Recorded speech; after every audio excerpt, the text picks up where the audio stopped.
Hey everybody, welcome to Tea Time with Amy and Bev. Good day. Good day. How are you? What's going on, sister?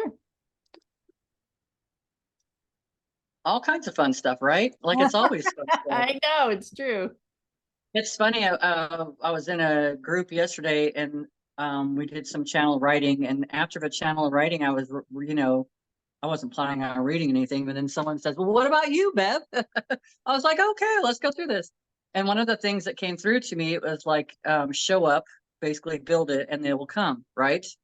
And it was like, for me, I understood what that meant, and it has nothing to do with the anything outside of myself. It's all within inside of myself. I get home and I get this letter from some friends that are traveling all over the world. I think they were over in Tasmania, and now I think they're over in New Zealand. Oh. And I get this message, and it says, "Build it, and they will come." This was like a few hours afterwards. I'm like, "You cannot make this stuff up," and I understand the message for myself. So it was just freaking, it's awesome. And it's the confirmations. And it's like, even knowing, and you've gone through this too, knowing like, this is it. I don't think I'm going to do this anymore. I just don't, it's just too, I've got a lot going on right now. And, and I show up anyways, and I get all these people that are coming in. Or yesterday it was like, I think I had 6 people that said they couldn't make it. And I know stuff's going around and they were sick and stuff. And I'm like, this is so, it's not to be in a place of, oh my god, like 6 people can't make it in. On the other side of that, it's like 6 people cared enough to send me a message that they weren't going to be able to come in Yeah. yesterday. And it was a smaller group, which was nice, but we got to have the conversations, and it was more intimate, and it was exactly how it's supposed to be. Not It's not about, it's I get excited to see what happens, like who's going to show up and how's the dynamics of the group going to be. Like to me, it's thrilling, and we can do that in life. We don't have to be trying to control every single aspect of our existence. We don't have to, but it's also recognizing that simplicity, right? On a simplicity standpoint, or from a simplistic standpoint, we create every single thing that is in our experience. We've been doing it all along. And it's just as simple as my practice lately is, when something comes up in my mind that I don't really care for my thoughts, because they're my thoughts, I'm the one that's creating.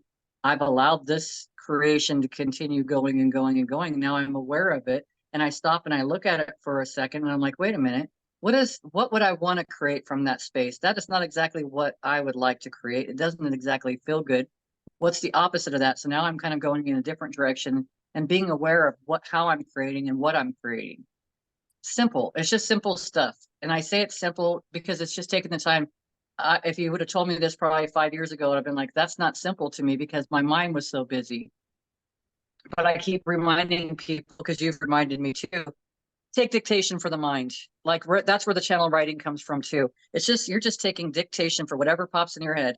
Even if it's one of your thoughts, you're writing it down. It's not something you're going to go show to everybody, but it's something to, we've talked about getting outside of the purging from inside the mind, getting rid of all those lists, those to-do lists, and putting it on a piece of paper. Even if you can't, maybe you've made a list of things that you would like to purchase, put them on a list. You may not be able to accomplish them right now, but you don't have to keep it in your mind cycling around. It's like, you have all this great, you're on this great merry-go-round, or on this great ride going around. And then all of a sudden something comes up and you're like, why is that in there? Write it down and get it out. So it's all these little things that are all simple little things, but they make a difference. And you're not going to know until you do it. And from the space that I was at before, if someone would have recommended that, I would have been like, well, that's just the stupidest thing I've ever heard. I'm just telling you, it works for me. It works, and it does improve my life. And that's really what it's all about. That's what it's about for myself, because I know that I'm that ripple. Yeah, How and about I like that. Thank you for sharing that with the audience, and always when we're talking, it's a reminder for ourselves as well. It's kind of why we show up, kind of in a selfish way. This is for us too, as reminders. Yeah, but doing a mind dump, this is important for, like Bev saying, is you have all this stuff going on in your head, and if you just kind of let it flow through your hand to a piece of paper and just make notes, and it doesn't have to be pretty or anything, it doesn't have to be in a sequence, it's just, you could be all over the page. It's just getting all those thoughts from your head into paper. And you'll find that when you do that, things just start clearing up in your mind and you're not having those same thoughts anymore. The other thing is on a business side, we get, you have to be very creative with your business, especially when it comes to marketing, or for myself, like creating classes and workshops and such, is we call it a mind dump, to get all the creativity that we got swirling in our head out on paper. So in either case is so you don't have to remember anything, especially like the to-do lists and, oh, I need to stop here, I need to pick this up, I need to do that. Just get it out of your head, put it out on paper, so that you're not all having all of that stuff swirling in your head and trying to remember everything. And if there's a creative piece that really sounds like amazing, and I just let it swirl around in my mind, when I go to do my create, it's like, well, what was that thought? What was I going to do? And now I'm kind of like disconnected from that piece of information that came to me maybe while I was in the shower. And now if I'm in the shower, I tell the universe, I'm like, please help me remember this when I get out of the shower. But there's been times that I keep my cell phone on the ledge by the shower where I can reach it. If I get something like super important, like I can reach it and make a note real quick. But typically, if I'm in the shower, I can remember it when I get out, because I'll just keep thinking about it over and over. And that's what I keep thinking about until I get done. But if you're like driving, maybe use, you have a recording app on your phone, use the recording app on your phone, or get a little recorder to just jot notes for yourself until you can get to a space where you can write them down. Pen and paper, for ideas and stuff like that, pen and paper, I think, is a lot quicker to just kind of write all over the place if you want. When you use a Word doc on your computer, it's distracting to me, because I'm like, as you're typing and then you get the underline because you forgot or you didn't spell the word right, that's distracting to me. If I'm doing it on pen and paper, I don't care. I'm just writing and writing. So, figuring out what works for you is best, whatever tool. And quiet the space of the head, because that is the connection to our spiritual GPS system. And we want to kind of tone down all that mixed information, meaning just all the stuff you got swirling in there. Which is great. And it's also a good reminder, all that stuff that's in your head is a distraction. It's a distraction from you hearing that connection, from you having an understanding that there are voices, that you could, gosh, there's so many things that we can feel. I have so many people that they'll hear voices, they hear their animals talking to them, they hear, there's all kinds of things going on, and you can't, until you get into that place where you're more quiet, you don't have all that distraction, all those thoughts distracting you from having these amazing experiences. You miss, I was going to say you miss out, but you won't really miss out, because you're right exactly where you're supposed to be. There's no accidents, there's no mistakes. but you can enhance this by doing these processes that we're speaking of, and it's just one of the ways to help eliminate it. It's distraction. I will just label it distraction, as it is anything else is, and that's important to keep in mind. Just these stories that we can play through on our mind and stuff like that, and how those stories are creating all the time, whether we're putting too much energy into it, because there are times those stories will go through until it catches you at just the wrong, I would say just the right moments to be able to enhance whatever that is that you're focused on. And it's not always what exactly we wanted, right? We didn't want to really kind of create that, but that's what was going through our mind. And when you recognize that you are creating with those thoughts, it's like, I don't have to continue doing the same thing over and over and over again. So how can I stop that from becoming this big, huge avalanche from a tiny snowball, right? So how can I be more aware of that? And that's where I'm at right now, just noticing how I can be aware, and how noticing that when we show up in the world and stuff, these little things that we think they're not a big deal, right? They're natural for us, but there's so many people out there that are going through these changes, that they're having this awareness, and they're starting to recognize that they are hearing the animals, and they are hearing spirit and all this other stuff. And it's amazing to me just like even in a small group, just for the channel writing, and I know you've probably experienced this too, how many people are writing down similar stuff. They're receiving because we're all connected. We're all collective, and it's interesting also then to see the differences. Like for me, I'll receive like sentences of information, and then other people might just receive a word, and their words are matching up with the other words the other person wrote down, and all the way around the room. But it's more than that. It's not. The bigger picture is recognizing that we're all one. There is no separation. We are all connected and can be connected at any moment, and it's effortless. It's just sitting there, and like I said, just taking dictation. You just got a pen and paper. You're sitting there, and you're just whatever comes into your head, you just write it down. That's it. That is it. And then it's like you'll recognize that you're writing down your thoughts, and then you'll recognize, wait a minute, these aren't my words. Like some of the stuff that I was writing down, I was like, this isn't how I talk. This is not how I speak to myself. So it's awesome. It's awesome. I was like, okay, thank you, Jesus, for coming through and like giving me some messages, because this is not how I talk. But it would be how it just seems like that's how he might have spoke at the time, in the time frame and stuff like that. So it's fun and it's interesting and it's great to be in that space. But it's also great to witness other people recognize that they can do the same things. They can do the same things as mediumship or any of that stuff. And it's putting that focus on it, right? I think that's the biggest problem for most people, is we're so distracted, and that's been one of my big issues too, being focused on one single thing. Because I'll be focused on one thing, and it's like, and we've talked about this, it's been a long time, and it's like riding on a train. And it's like you look out the window, and it's like all of a sudden something else has got your attention, and you forgot all about what you were going to do, or where your mind was going, or where my focus was at. And that's what's happened to me. So it's to maintain that focus. And I think that's why a lot of people, when someone dies in your family and you go through that grief process is a process that can pull you into connecting more with the loved one that had passed away. So to me, there's a blessing for all that stuff, and I get to witness that. That's the amazing part, and I know you have as well. That's the fun and amazing to watch people grow and change. Yeah, it's so cool. A couple of things I would say about that channeling and using pen and paper is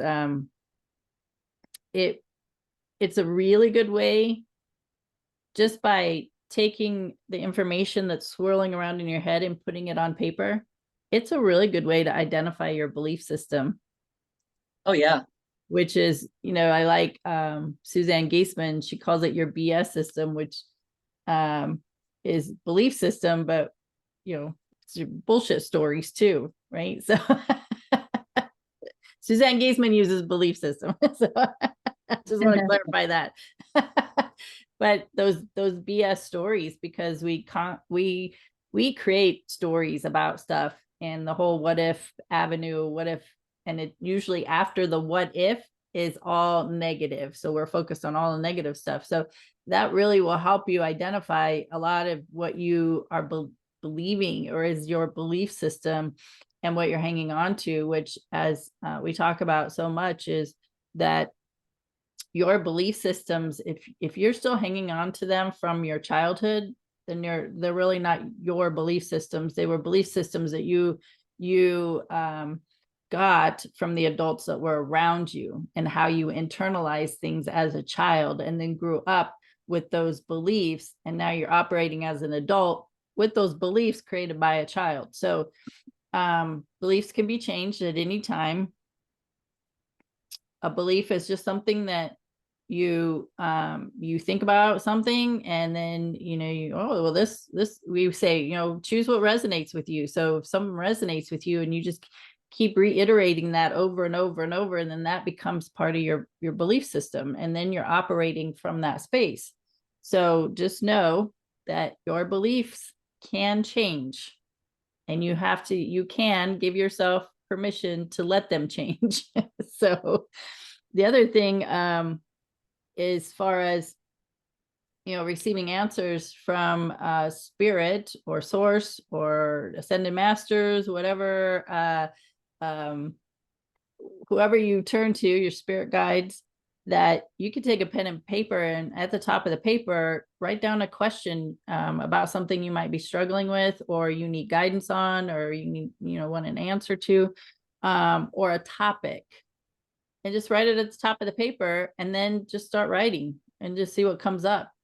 And you write and write, maybe set a timer for like 5 minutes and just write whatever comes to your mind. Don't try to analyze it while you're writing, just write it out.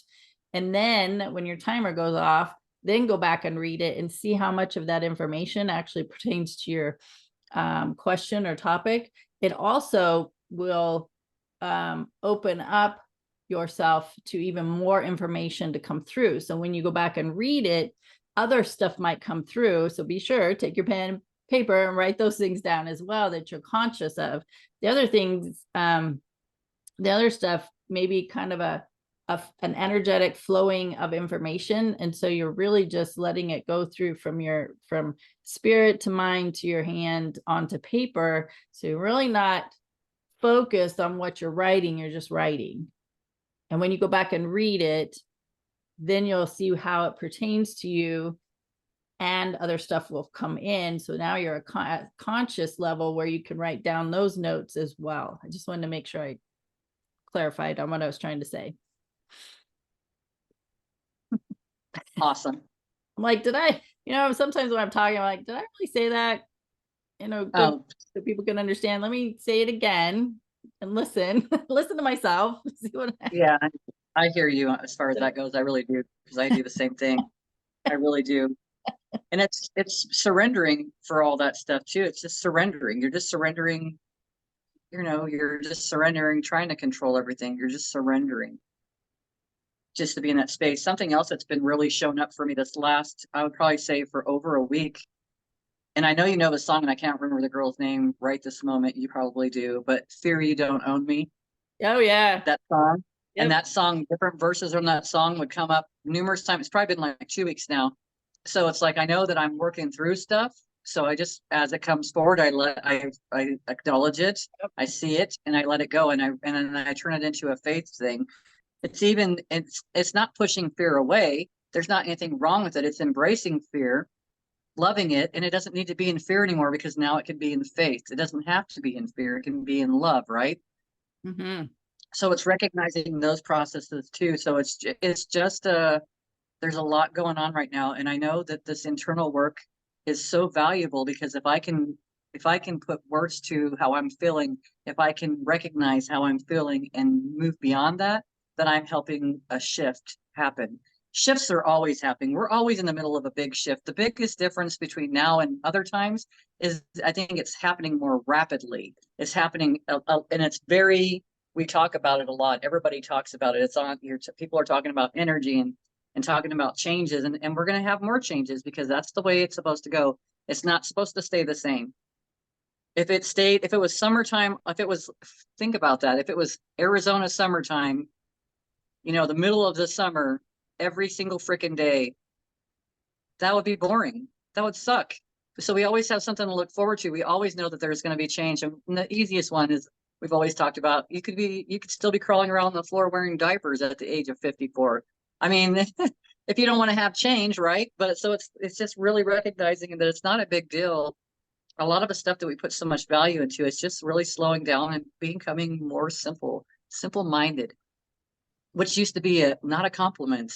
But to me, I think it is a compliment, because if you can be in that space, if you're trying to multitask all the time, you're really trying to keep yourself distracted all the time and not looking at any of your BS, right? Your belief systems, not looking at any of the stuff, because it's where do you begin?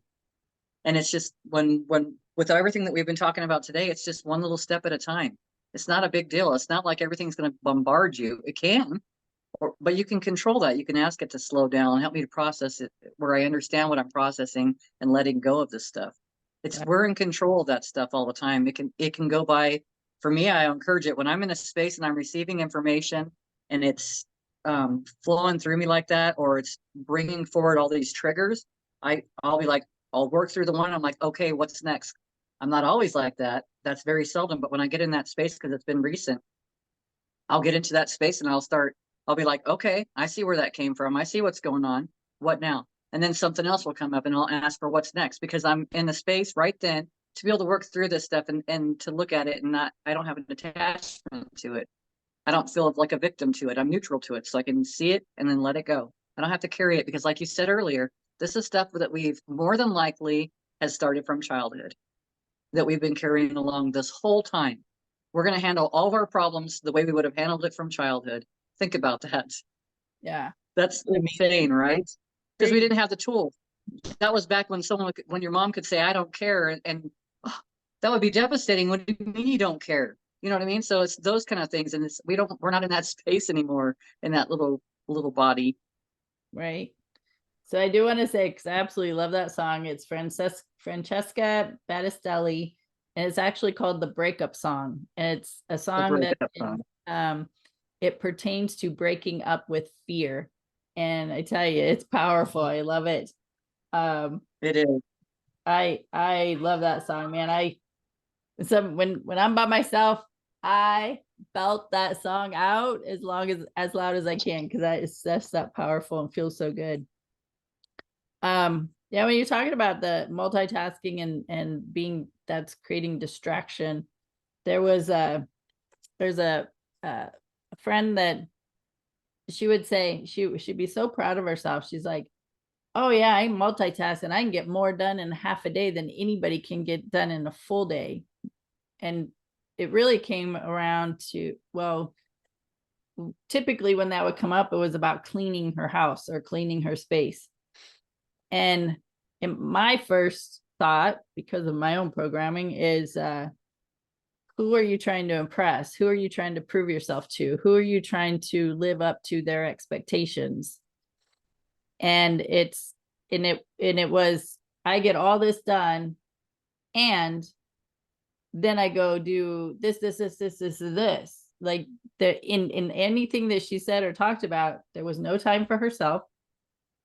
There was like no downtime. If you're sitting, then that's not acceptable. You need to be doing something. So thinking about, how did your parents behave and what were their words? And was that the expectation from your parents that if you're sitting still, that's not a good thing. You need to be doing something always, constantly. So you're really, if you're at whatever age you are now and you're still doing that, you're still trying to prove yourself good enough to your parents or those significant adults that were in your life who had those belief systems. And that's a prime example that now you're an adult and you're still trying to live up to those expectations. And they're not, they might have transitioned. They may not even be in the physical body anymore. They might live on the other side of the country. They might be your neighbor, but you're still trying to prove yourself to them that I'm productive, I'm good enough. And that's what it comes down to, is I'm good enough because I accomplished all these things. So look at me, so that I can get accolades, so I feel loved and accepted. And that's that blanket of I'm not good enough is the blanket for I'm loved and I'm not loved or accepted. So just belief systems are powerful, and they're in that subconscious part of our mind, and they're just operating the show. And until you have awareness of them, it's not going to change. You're going to keep operating from those spaces, those belief systems. But when you can have acknowledgement of them, now you're aware. When you're aware, then you can change it. There's a process. And that pen and paper is super valuable in having the ability to do that, to go, okay, look at my belief systems, look at what I'm thinking is truth, when really most of the belief systems that we have, that we developed in childhood, that we have today in our adult life, are false, or they're no longer serving you. It's no longer a truth for you. It might have been a truth for you back then, or maybe in your early 20s or 30s, but now you're maybe much older, 40s, 50s. That belief system is no longer a truth for you. It's not serving you anymore. You can change it. It's okay to change it. Give yourself permission to change it, right? That's a big deal, is giving yourself permission to change something. So yeah, we're fascinating creatures, I'll tell you. I love it. Yeah. Excuse me. And it also reminds me, we learned to perform by praise, right? We learned that as kids. oh, look at how you're good you're doing. And it's like we look forward to that. So we've actually been trained outside of ourselves. Not that anyone did it on purpose, because they're giving praise. But it's like it's up to us to give ourselves praise. And it's not from an ego basis, right? It's just from a you really did a great job and you showed up today. I love it. You know, it's just recognizing yourself, and it's not expecting someone else to. Because I remember my husband and I lived on an acre, and I was the one that did the yard work all the time. I spent my time out in the yard. And it's like I remember being out there and it's like thinking, oh, people are going to drive by and know that I did all this. And you know what I mean? Whatever was going through my mind, but it was along stuff like that. And it's not that was you're not doing good at all. So it's like was constantly striving, right, for that perfection to get that praise, the next level of praise. What's the next level of praise? Something else. I was sitting here with my grandkids Friday, and we were doing coloring and drawing and a puzzle and stuff like that, sitting in the room. And my grandson keeps singing. He's been singing a lot. Like he sings all the time lately. And I told him, I looked at him and I go by the responses that my body has when this information flows through me. I said, you know what? It's so awesome that you sing. I said, when someone is mad at you and they're yelling at you, but it's not really about you. I said, as soon as you get a break, you may not be able to say anything right then. You may feel stifled at that moment and not be able to say a single word, not be able to get any of your words out. I said, but as soon as you go back to your room, sing. I said, because when you're sitting there singing, this frees up this whole voice. It frees up all the space of the stuff that feels like it's been trapped in there that, you know, as soon as you go to say something and the parent says, no, I don't want to hear what you got to say. Listen to what I'm saying. You know what I mean? Same thing that we've been learning in life. And that goes so many different directions. You want to hear spirit, but you don't want to hear anybody talking. You don't even want to hear the words that are coming out of your mouth of how you're going to hear spirit, right? If you're not talking nice to your animals, you want to communicate with them. How do you expect that communication to go? You've already broken that communication until you can stop and listen. But it's singing. For me, it was to remind him it's the singing to release all that energy that's trapped in there. And that makes a difference. And I can tell when I'm working on someone doing massage, I can work on their whole body, get to their neck, and it's like it's like steamy. It's hot. And it's because it's been holding on to a lot of stuff. And I tell people all the time, sing, you know, back to the same thing, writing down stuff on the piece of paper, taking dictation for the mind, all this stuff, because it helps to relieve you of all this that you've kind of put on your shoulders to do, and recognizing when the songs are coming up in the middle of the night, specific verses. And I would wake up and I will tell you the first few nights when this was happening, I was in a space, and it was like, the song kept trying to get me out of that space, but I wasn't moving out of that space. I was in a space of fear of things. And then as it's gone by, now it's like I'm more neutral to it. Now I'm like, oh, okay, I'm hearing a song and I'm having faith to it. I'm believing it. Otherwise, it wouldn't be received this. Why else would it play out? Like, why? Fear not. Like these kind of things come through to me when I'm writing stuff. Why? So it's because it's to let us know there is nothing to fear, right? But it's like that's easy for me to say until we start getting into that practice and really looking at things, taking the time for yourself and writing things down, taking the time for yourself and singing. Maybe you can't write it down on a piece of paper yet. Go sing a bunch. Go listen to the breakup song and, you know, belt it out all by yourself in the shower or while you're cleaning or whatever you're doing, and then see how you feel afterwards. You're going to feel good. I would add to that too, that when for the throat chakra as an example is we get clogged up and everything because we're biting our tongue, we're holding back our words, we don't feel safe enough to talk. You know, there's multiple reasons why our throat chakra gets blocked. And what I would have people take a look at is, how are you not speaking speaking to yourself? How are you speaking to yourself? Or how are you not speaking to yourself? Because that also pertains. So, you know, when you have those self-sabotaging thoughts of I'm not good enough, there I go, I messed it up again, I can't get it right, I'm not smart enough for this, and that's how you're talking to yourself. This is why a pen and paper is super powerful, because you can get it out and look at it. And you can use your voice in speaking to yourself. So using a mirror. If you want to know about mirror work, look up Louise Hay's work. She was amazing at that. And talk to yourself in the mirror and hear yourself when you're talking to yourself, and see if you can choose more kind and loving words than the, self-sabotaging and damaging words that you probably typically have swirling around in your mind. Or maybe, when those thoughts come up, look in a mirror and say them to yourself and just notice how that feels. Because I know for me, it felt really crappy. It just sucked. And I, my body would even sink even lower. But when I got into that space where I started speaking to myself in a more loving way, then that felt amazing. And so, again, using your body as an indicator of how do those words feel, or how do those thoughts feel? Love it. It really does slow things down, and then you get to look at things. And then if you want to have control, now you recognize where you do have control, and I think that's important for a lot of people, because we've wanted to be in control because of situations in our life. We want to keep ourselves protected, but it's not a matter of it's not controlling the way we've been doing it. It's a different kind of control. It's just bearing witness to, and it's like, and I say control, it's just really you're in a different practice. And once you're in that practice and stuff, you'll find yourself, the other stuff will slip away. You just don't have to stay in that space anymore. Unless you want to. If you want to, that's fine too. There's nothing wrong with that. But sometimes we like to stay in those places that maybe that motivates you, or for right now, you know what I mean? If maybe that gets the job done right now, that's okay. Nothing wrong with it. There's nothing wrong with it. Again, noticing how it feels.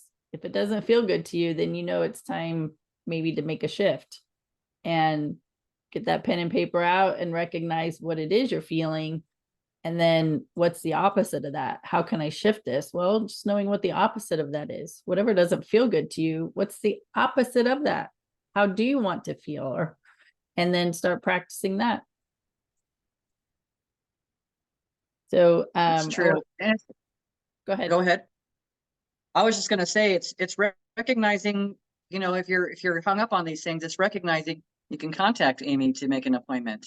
If I'm coming to you for fear, and I'm saying, Amy, I've got all this fear in me, what are you going to recommend to me? Like, what are you going to tell me? Hey, go do this or do that. And you've got to be the responsible one to follow through and do the work. If you're tired of being in the space that you're being, but it's to talk to a life coach, right? It's really to schedule with you and figure out how you can get past these things, or how you can see them differently. It's not getting past them. To me, it's just seeing things differently. And then those other things no longer they can't serve you anyway, because you already became neutral from it. You don't need it anymore to help you to recognize that, hey, this is a trigger. This is something that can grow past. So it's like, it's important to recognize sometimes we can't do it on our own. And that's why Amy and I have these conversations. It is for me. When I get on here and talk to you, I mean, it's for me and it's for you. And if anybody else can get benefit from that, hallelujah. Because we do, I hear conversations all the time, and I actually enjoy the conversations. I was just watching Alex Ferrari, Next Level Soul, with Van Prague on there, and they're flowing like just having a conversation, a lot like we do, and I like it. I like to go that route. To me, that feels good, and I feel like there's a lot to gain and to grow from those kind of conversations, because it's not being so pushed in your face, right? It's just being presented. And it's up to me. Do I want to take it? Does it resonate with me? It's just checking into those things, and then questioning everything that comes into you. Like, recognize how your body responds to this information. When I was telling my grandson, if you sing, I almost felt emotional, like I felt like I was going to cry, but that was like my soul just coming through me and letting him know that this is like an easy way to help you not take on someone else's crap. Even though they're dumping a lot of crap on you, but we don't have to hold on to it. We don't have to be the receptacle for it. We can find ways of eliminating. And for me, from a child standpoint, that was easy. Well, for me, everybody's a child. We're all children. We're just in suits that look like they've gained a little bit of age or wear and tear. That's all. I like that. Singing, screaming, laughing, they're all great energy shifters. when I'm in that space of feeling the heavy emotion and I need to release it out of my body, I'll probably scream. It's not very often I do it, but I will just scream to the top of my lungs in that frustration or anger, let it out, do a little self-reflection.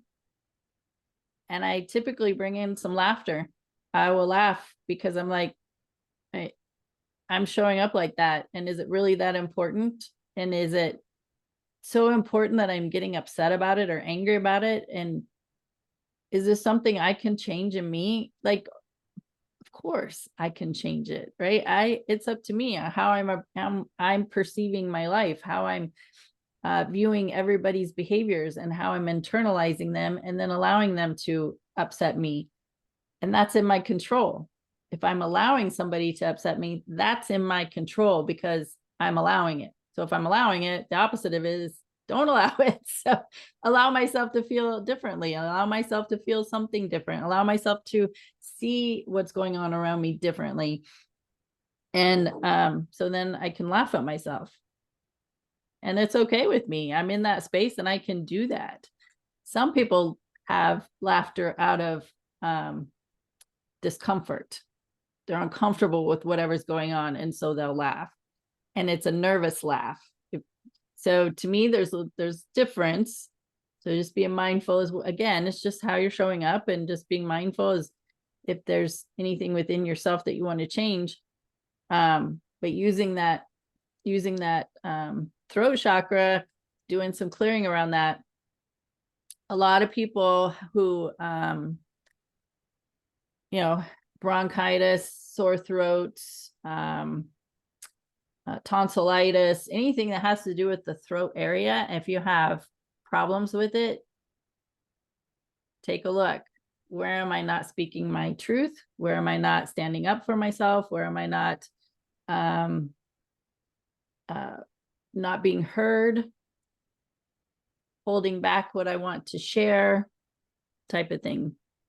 I used to get sore throats and stuff all the time. I was also much more introverted. And so it's very difficult for me to speak up for myself. So that throat chakra is super important. And, as we talk about, our body gives us the indicators when we have some stuck energy going on. It's just up to us to listen to what our body is telling us through those discomforts. And pen and paper, just write out, was my body trying to convey to me about how I'm showing up in this world and what's associated and attached to this discomfort and how it's presenting itself to me through my body. Yes, these vessels are amazing. They're so they do communicate. They have a lot of gauges. It's not different than our vehicles. It's got all these gauges, except for I feel like our vehicles these vessels that we're in actually have more gauges, and we can really fine tune things. We can really narrow down everything. It really it's just taking that time and paying attention to it and not being a victim like, oh my God, my back's hurting again. What is this about? Or I'm so sick and tired of this. Well, sit inside of it. Your body's sick and tired of it too. That's why it's showing up to let you know, hey, what you're doing right now isn't working, right? So it's just it's remembering these things. It's funny. And I'm going to get back to the reminding people, saying words to yourself and then really sitting with those words and feel how those words feel. You can do that anytime, really. That could be your little break for yourself. And I also recognized the reason I was struggling or had been struggling so much with meditation is because I too have been distracted. And it's like I have found a million reasons not to get into that space, which is the connection, which is that's my lifeline. When I had this experience and I can feel that connection, that's my lifeline. And it's something so subtle and so easy to get to, but I kept myself distracted all the time from that. And I also was one of those persons that thought I could freaking multitask, like, because I did it all the time. And it's like, that's how, and then what happens? And next thing you know, it's 5 o'clock. It's the end of the day, right? The whole day went by.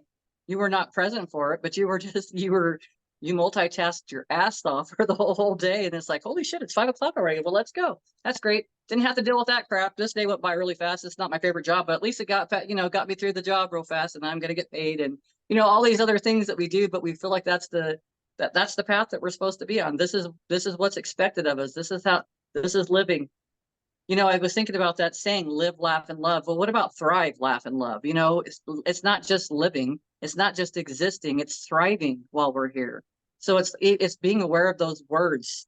It really is. And we can change things. Those were the words that were great. Believe. You know, everyone puts a believe on them. Well, what about faith? Faith is that knowing that you're beyond the belief part. So it's like it's just this different training. It's like, check out your words and see what they mean. And how could it get better than this? Right.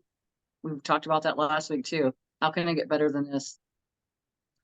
All the time. And it's even when it doesn't have to be bad to get better than this. It's just, how can you get better than this? It's just being in that space of enjoying life, thriving. Yeah. Which a lot of us haven't done, because that was never an expectation of myself. I just had to get it done. I just had to show up. I just had to make sure the kids were fed and had everything that they needed, right? May not have had all the nurturing and all the love and stuff, but I made sure they had plenty of clothes and had a roof over their head, and, you know, all the things that were not as important as you think they are when you're going through it. You know what I mean? Trying to make, if you didn't have clothes, because I didn't. I had clothes from TG&Y or Kmart, Blue Light Special. You know, I had Trax tennis shoes, high waters. That's what they had. I was tall. We lived in a small town. You only had access to certain things. And so for me, when the kids got older, I made sure they always had pants that went down to their ankles, even when they were sitting down. These are things that were always a big deal for me. I always made sure they had above and beyond, but those weren't the priorities. That was the priorities for myself. You know what I mean? That's how we put our thoughts onto our children and what our expectations are. We create those things instead of allowing them just to have the experience. I've had too many families that have talked about big families, right? And some of them, and it goes both ways. Some of them have had so much love in that family. How is that even possible? And then on the opposite side of it, you have some that, like, none of them got to be seen or heard. So it's just these experiences, and we get to go out and figure it out, but we don't have to put all of our expectations onto our children by doing those things. Like, if I wanted to go to school to be a doctor and I couldn't do it because I decided to have kids, and then I'm expecting one of my children to go be a doctor. You know, it's kind of along those lines, instead of just allowing them. What if they wanted something differently? But I always, I thought I knew what was best, because I knew what I was lacking growing up, what I perceived as a lack growing up. And then I carry that over to the children and stuff like that. So there's just so many different ways to look at it. It's not looking at it like a victim. It's just looking at it and just being aware. How am I going to show up now? Because I show up to, excuse me, I show up differently for my grandkids and stuff. And then I catch some of my old patterns coming through, because I am aware of the words that I'm saying. I heard myself start to say the same thing the other day. Well, I don't care. And then I said, about how things are going in that direction was, you know what I mean? I had to ad lib a bunch of words to cut, because I started to go in a direction I didn't want to go in. Right. And I corrected it, but it's like, but also my grandkids need to know that I'm not perfect. But I am the first, I'll apologize, and I will find a different way of presenting it or coming about with things. And then keeping our words. Like I said before, if we've said things to someone, like, for instance, if I've said to my grandson, well, and my grandkids, I'm going to get you some Legos, and I think we should get you a new pair of shoes and some clothes. Okay, we're going to go do that right now, because they're hearing the words, right? This is the words. Well, they're not planning for the future. Everything's right now. So if I can't do it right this second, I'm putting a list down, and then I'll make sure that I'm accomplishing those things, because number one, I'm keeping my word to myself. I'm keeping my word to the other people. I'm not just spouting out something and then not following through, because I've done that. I recognize that I've done that in the past a lot. I didn't even know, but it was something that I can be aware of now. I wasn't able to even look at it before. But also knowing that I probably was raised with that, you're going to get this as soon as you do this, and then it's like the parent forgets about it and they're off onto something else. And it's not intentional. It's just because they learned from someone else that, keeping your word there wasn't value there. So it's like this whole learning process. It's like it's coming full circle and seeing all of it now. And then again, not seeing it from a victim standpoint, just seeing it from a neutral standpoint, like, oh, I had that as my experience. Okay, well, I don't have to have that. Again, I go back to, how can it be better than that? What would be the opposite of that in my mind? What looks better, like that would be the opposite of that I would enjoy, and then create it. So good. And I would wanted to say, I want to go back to your pants because it cracked me up that, growing up, if your pants were too short, they were called high waters, and the kids Yeah. teach you about it, and it wasn't cool and all the things, right? And then here we are in this day and age, and this happened several years ago. The short pants are created, it's the style, and they're called capris. And it's cool. So we were Oh, starting bad. yeah, and it's amazing. One parent had said to me something about my calves and or my ankles or something, and from then on, you would never have caught me in capris anyways because of my cankles. Do you know what I mean? So it was those kind of conversations that someone says one thing joking around, and they don't realize how much of an impression that can leave onto someone else. Right. But it's not being like, hey, you should really watch what you're saying. I mean, we should watch what we're saying, but how do you respond when someone says that to you?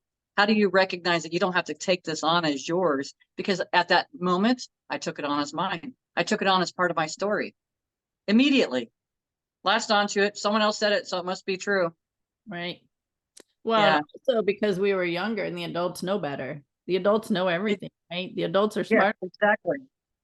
So same thing. I mean, I'm just going to come to Louise Hay. Same thing happened to her. She was in like grade school. A teacher asked the class, what do they want to be when they grow up? Louise Hay said, I want to be a ballerina. And the teacher basically said, you don't have the body for it, in some form of words, right? Whatever that was. And so Louise Hay did not dance. She says in her story, she did not dance again until she was in her 50s, because that one person said those words and she took it on and believed it to be true. And so That just think, as an adult, how many belief systems do you have that you are operating subconsciously from, that are self-sabotaging you and your life and the things that you want to accomplish and do? 100%. It's so wild. And And I think it's awesome that you said that she was in her 50s because it's like here, of course, I'm in my 50s, and it's like this stuff's all, it's all coming yeah, to fruition, or it's coming to the surface. yeah, it's wild. It's wild the way this container is so fascinating to me. I think it's so incredible. It's so funny. We were super comical. If we really took an aerial view of our life and looked at all the dynamics and how we showed up, it's very comical. I think there should be more comedic things about life and how we do things. I think a show from an alien's perspective of humans would be awesome. Yeah, like saying how we're aging and stuff and how we're complaining about it. And so on the other side of that, both of us were suicidal at some point in our lives. Both of us have been. And I know a majority of people have contemplated suicide. And it's like, what if I had done that? I would have missed out on all this experiences that I'm having now. Do you know what I mean? Right then it felt like it was so heavy and so dark and so like, why am I here and I can't do this anymore? To now I feel like I'm in more control, that I am thriving. I'm not just a product of my environment. I am the environment. I am the creator of this environment that I'm in right now. So it's recognizing all that stuff. And I wouldn't say it's a shame. It's just I could have been that person too that didn't allow myself to have this experience. Yeah, I That I talked. wouldn't have allowed, right? That I wouldn't have allowed that experience. I would have stopped that experience. How dare me think about those kind of things? Not saying that it's bad, right or wrong, because I'm not saying that it's wrong for anyone to do it. I think that people get so afraid to say, well, it's not a bad thing because they're afraid that people are going to go out and do it. But it's like, what if it's not something that can taunt you all the time anymore? Well, that's it. I'm going to go out and do that one thing and just do it. What if we become neutral to it and it's not even necessary? Or we finally realize that when it's time that we're done and we've learned enough that we wanted to learn from this experience, that we just lay down and relax and go, not with medications, not with suicide or anything like that. We just know that it's our time. And I feel like we're all evolving to that place, that we'll be here for as long as we feel like we're learning, and then we're off onto the next journey. So it's like we just put so much seriousness in everything, and that's the problem. It's been too serious. And what's the best way to change that? Laughter. Like you brought up, laughter, not the nervous laughter, but hey, if it starts out nervous laughter and you can escalate to great belly laughter, freaking do it.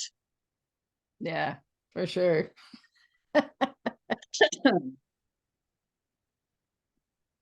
Oh, laughing at ourselves is a great way to reprogram the body too. It's because it sends a different message to your body that you're okay, you're safe. Because we're operating from that fear, from the survival mode, trying to get things done, multitasking, proving ourselves, wanting to feel loved and accepted through the accolades, through the acknowledgments. And that's all fear-based. It's all survival.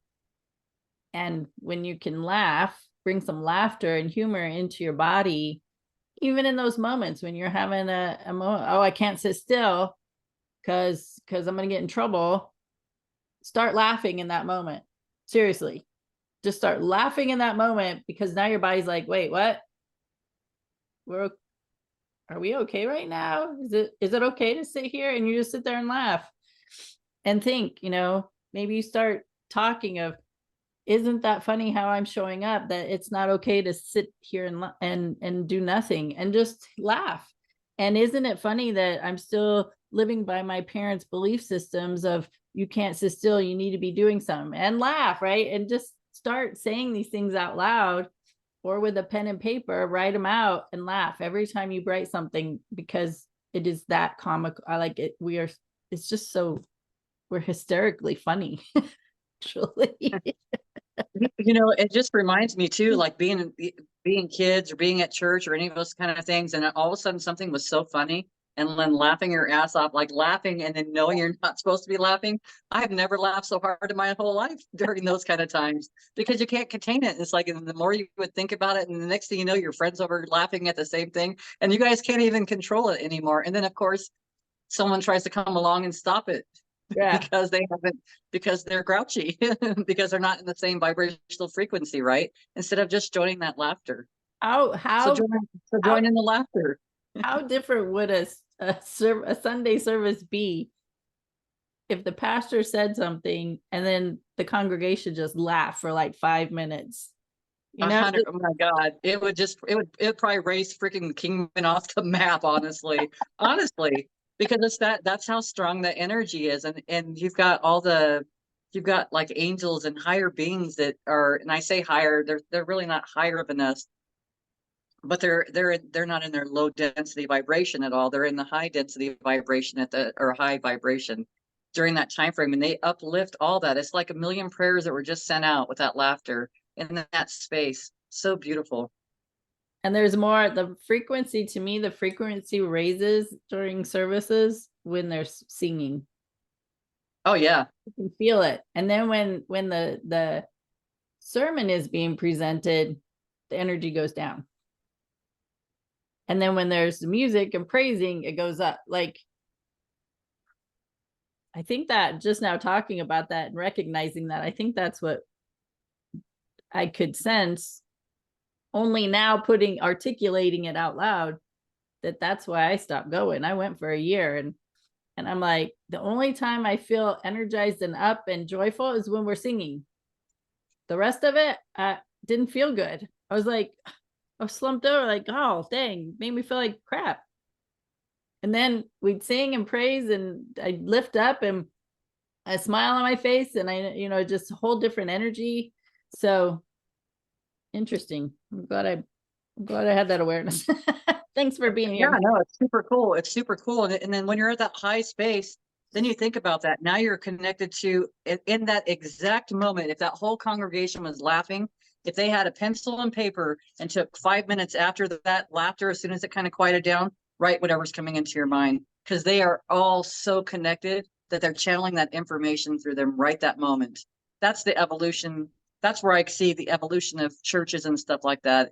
It's being in those moments. It's helping. It's not just giving this information of this fear, and if you do this wrong, this is what's going to happen. It's learning that connection. And that, to me, that's important for kids too. Same thing. Get the whole kids, the whole group of children laughing. And then as soon as they calm down, I just heard my grandson like laughing in my, like his laughter in my head. But as soon as they calm down, okay, get a pen and paper and I want you to write down whatever's in your mind right now. It's huge because you're so connected right then. And that's helping teach people how they're connected without saying you're connected. Because they can feel it. It's palpable because you've raised your vibrational frequency to that of love, to that of everything that's on what you consider on the other side. There is no other side, but prospectively. Yeah. Wow, what a great conversation. It was so good. Thank you. It has been great. We never know. We just never know how things are going to go. And it's ever. I just, every single time I pick up my pencil and paper, I'm like, okay, universal team, what do we want to talk about today? What's it going to be today? Yeah. I know. I've been on that page too. Like in the morning, I'm like, oh, I don't know. I don't know what's going to come up, whatever.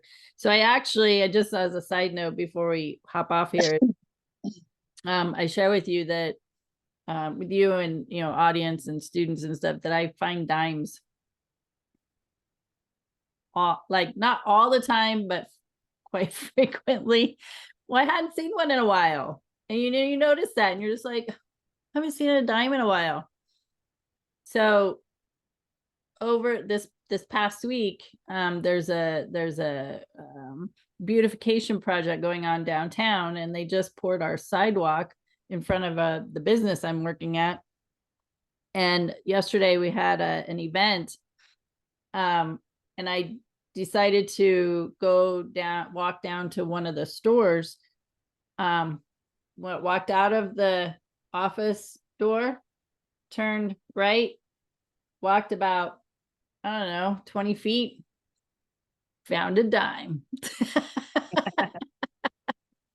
I was walking and I looked and I saw this circle. I'm like, is that? No way. Oh my gosh, I found it.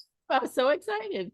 I'm sure the guy who was standing there in front of his business was watching me, thinking I was probably a little kooky, but I was just like, I got a dime. you dang right, I'm picking it up. Yeah.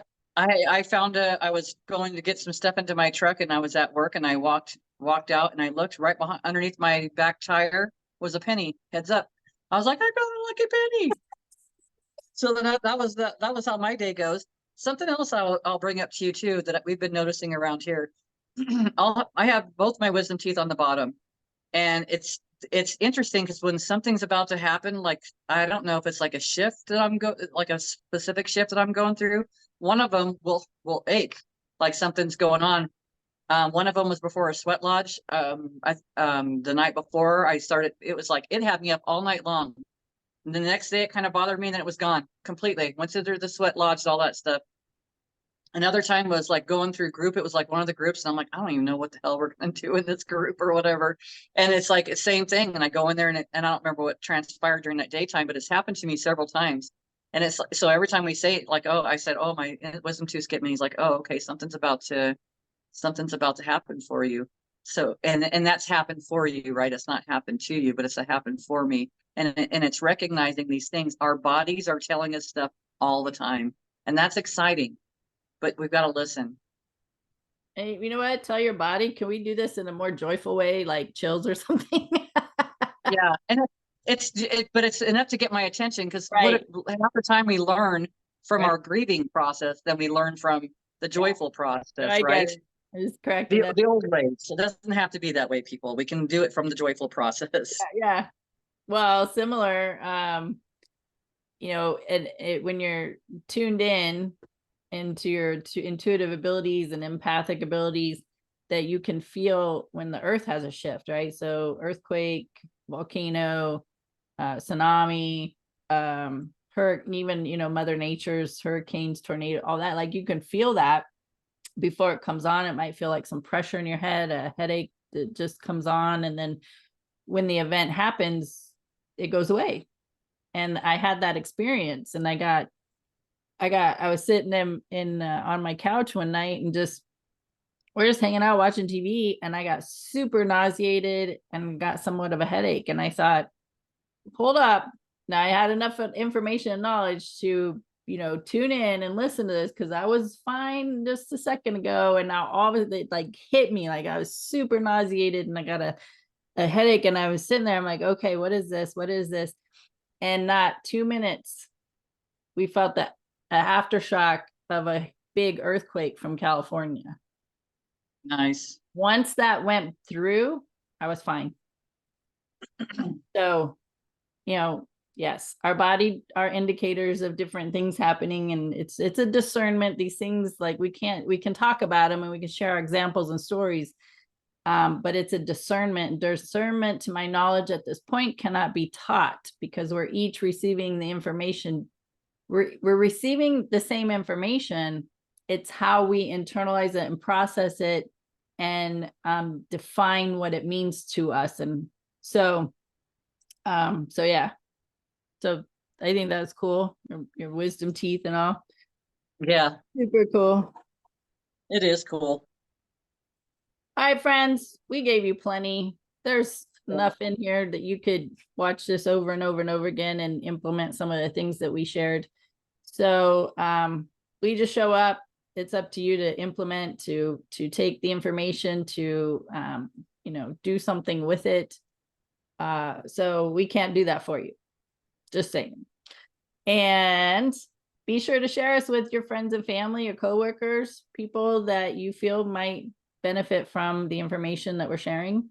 Content is free, and the energetic exchange is you share us and become a subscriber, like it, comment, all the things, so people will see us even more. So with that, thank you so much for hanging out with us. We appreciate you, your time, your energy, and we know how valuable that is. And so thank you so much. We're so grateful.